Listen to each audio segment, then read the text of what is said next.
L'information à sa juste valeur, c'est ici même, Sunugal 24.net. Maintenant, ce que M. Trump est en train de faire, c'est exactement la même chose, la même logique et les mêmes aboutissants. C'est d'abord un plan complot et une continuité de ce même complot déclenché en 1917. Ça, c'est la première remarque que je voulais partager avec vous en termes d'information historique. Pour cela, la déclaration Trump, 103 ans après, et 3 ans après son arrivée au pouvoir à la Maison-Blanche, après tant de tractations et tant de reports, on savait à l'avance qu'il était condamné à l'échec, condamné au refus. Pourquoi? Parce que c'est un plan également qui contredisait et qui va à l'encontre de tout l'ordre juridique international imposé, instauré à la fin de la Deuxième Guerre mondiale.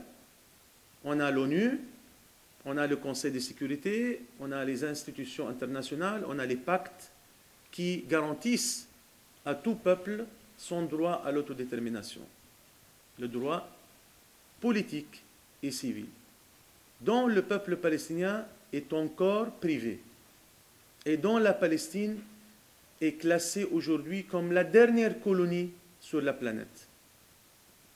Donc M. Trump est en train de bafouer, non seulement bafouer, mais jeter à la poubelle toutes les résolutions au sujet de la question palestinienne. Tout ce qui concerne le droit historique inaliénable du peuple palestinien. Comment? En créant un autre ordre qui n'est pas reconnu nulle part et par aucun pays de la planète. C'est juste un deal, parce que le mot deal, ça veut dire en français affaire.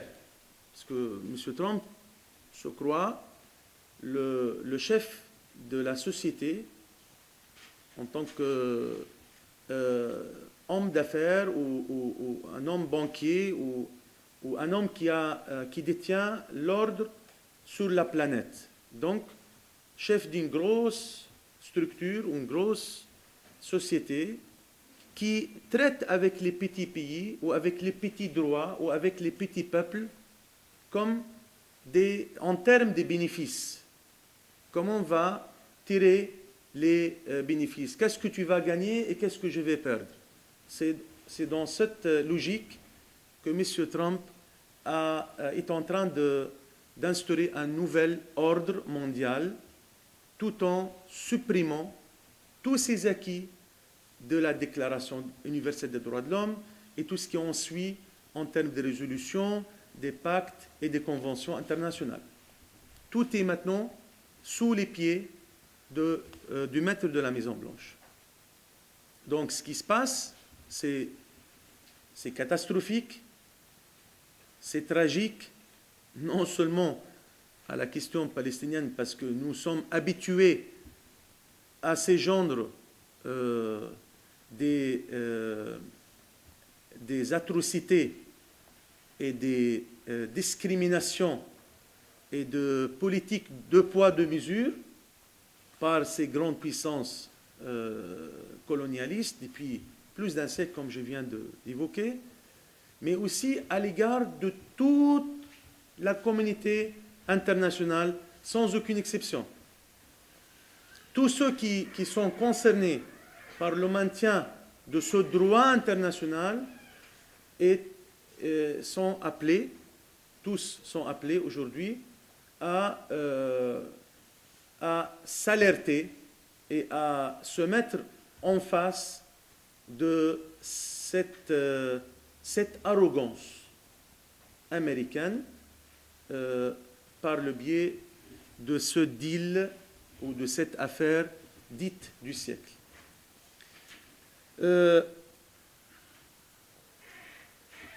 Le plan qui était dévoilé avant-hier, il est complètement rejeté catégoriquement et en bloc par tous les Palestiniens. Nous sommes un peuple diversifié, nous avons un président, nous avons un gouvernement, mais nous avons également des partis politiques. Toutes les partis politiques étaient rassemblés, y compris le mouvement du Hamas, du djihad islamique, avant-hier à la Muqata'a, au siège de la présidence palestinienne. Parce que ce qui se passe, ça dépasse toutes les craintes et ça rentre dans une zone de périlité extrême où les Palestiniens, tous les Palestiniens, malgré toutes leurs différences ou leur agenda politique controversé, ils avaient le devoir, ils avaient le sens du devoir d'agir. Donc ils se sont tous venus derrière le président Mahmoud Abbas, où il a déclaré les choses qu'on va vous le rappeler point par point. Donc la réponse à M. Trump, c'est que le peuple palestinien est tout uni derrière une position unie et unifiée en disant « Monsieur Trump, ton plan, ton complot ne passera pas. Donc ne rêvez même pas, même si on comprend qu'il a voulu soutenir son ami Netanyahou dans les prochaines courses électorales, parce que Netanyahou a besoin d'un coup de pouce, parce qu'il peine à s'en sortir, à la fois dans une élection qui n'a pas donné favori, et on a eu 3 élections maintenant en peu de temps, en temps record, et c'est la première dans l'histoire israélienne, 3 élections en moins d'1 an, où Netanyahou n'arrive pas à constituer un gouvernement, et en plus, il est entre le marteau des accusations à sa personne, à l'encontre de sa personne et la personne de son épouse pour des causes de corruption, pour des affaires de corruption. Et le procureur général israélien est en train de le poursuivre pour des accusations sérieuses. Donc entre le marteau de ces accusations et l'enclume de son échec électoral et de son affaiblissement politique, il a besoin d'aller à Washington, de se précipiter pour trouver une issue peut-être heureuse chez son ami Trump. Donc voilà, Trump, peut-être il veut rendre ce coup de pouce à son ami, mais lui-même il a besoin, le président américain lui-même est en difficulté face à un Congrès qui met des doutes sur sa capacité de gérer le pays.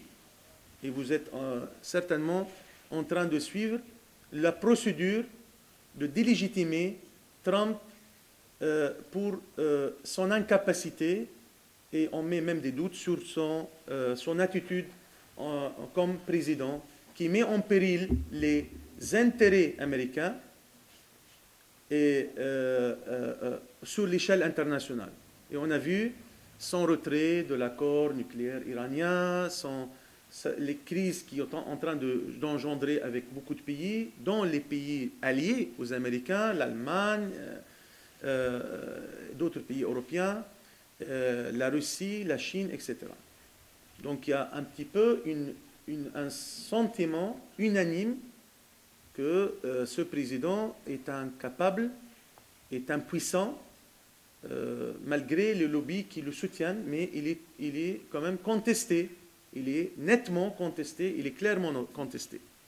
Donc les deux duos, là, le duo Netanyahou-Trump, avaient besoin de ce moment particulièrement à la veille des élections prévues cette année pour les deux, peut-être en espérant arracher un soutien à la dernière minute qui pourra changer les donnes en leur faveur. Donc ça, nous on comprend que les pays et les États sont esclaves de leurs intérêts. Et pourquoi pas, Trump et Netanyahu est en train de trouver un gilet de sauvetage pour leurs problèmes internes. Mais la Palestine et la question palestinienne ne sera pas le prix. Et nous n'accepterons pas d'aider qui que ce soit au détriment des droits historiques et nos droits inaliénables dans un État indépendant, souverain, avec Al-Quds, Al-Sharif, Jérusalem, comme capitale, seule capitale. Et là, je vais analyser un petit peu le 180 pages, un peu plus même, et les cartes proposées et les scénarios proposés dans ce plan, qui ne vaut pas l'encre par laquelle elle a été écrite. En notre sens, c'est un plan qui est parti déjà sur une fausse base et ne peut pas constituer un paramètre d'une solution juste et durable. Et autrement dit, c'est plutôt une déclaration de guerre qu'une déclaration de paix. C'est vraiment une déclaration de guerre contre le peuple palestinien et contre son existence et contre ses droits. Pourquoi? Vous allez comprendre avec moi que le plan de paix accepté par les Palestiniens en 1988, lors de la 19e séance du Conseil national palestinien tenu à Alger, nous avons tous les Palestiniens, tous les partis palestiniens ont accepté ce jour-là de négocier la solution à deux États et d'accepter d'établir l'État de Palestine sur 22% de la Palestine historique où le peuple palestinien autochtone la considère comme une patrie. Considère toujours comme une patrie.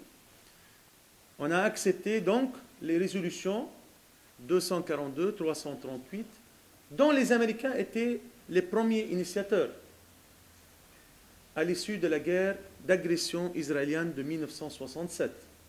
Nous avons accepté de considérer toutes les frontières, tous les territoires occupés par Israël au-delà du 4 juin 1967 comme le territoire d'un futur État palestinien qui vit à côté d'un État israélien, en paix et en sécurité et au droit équivoque et égaux. Et une paix qui se passe entre deux égaux, pas entre un meurtrier et une victime, c'est le cas, mais au moins que les Israéliens doivent reconnaître absolument le droit historique du peuple palestinien. On ne négocie pas nos droits. On a besoin d'une reconnaissance de tous nos droits, sans exception, y compris notre droit au retour pour les réfugiés palestiniens éparpillés dans le monde, dont la moitié du peuple palestinien existe aujourd'hui dans la diaspora, exilée, forcément exilée, et depuis 1948.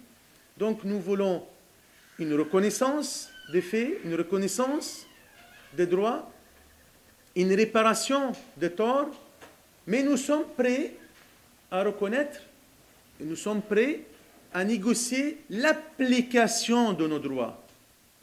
Mais pas nos droits, l'application de nos droits. Et ce n'est pas la même chose. C'est pour ça que l'initiative palestinienne était claire. D'accord, les paramètres d'une solution basée à deux États est acceptable, néanmoins acceptable. Nous sommes prêts donc de reconnaître Israël sur une base d'une reconnaissance des droits palestiniens dans le droit à l'autodétermination et à l'établissement d'un État palestinien sur les frontières du 4 juin 1967.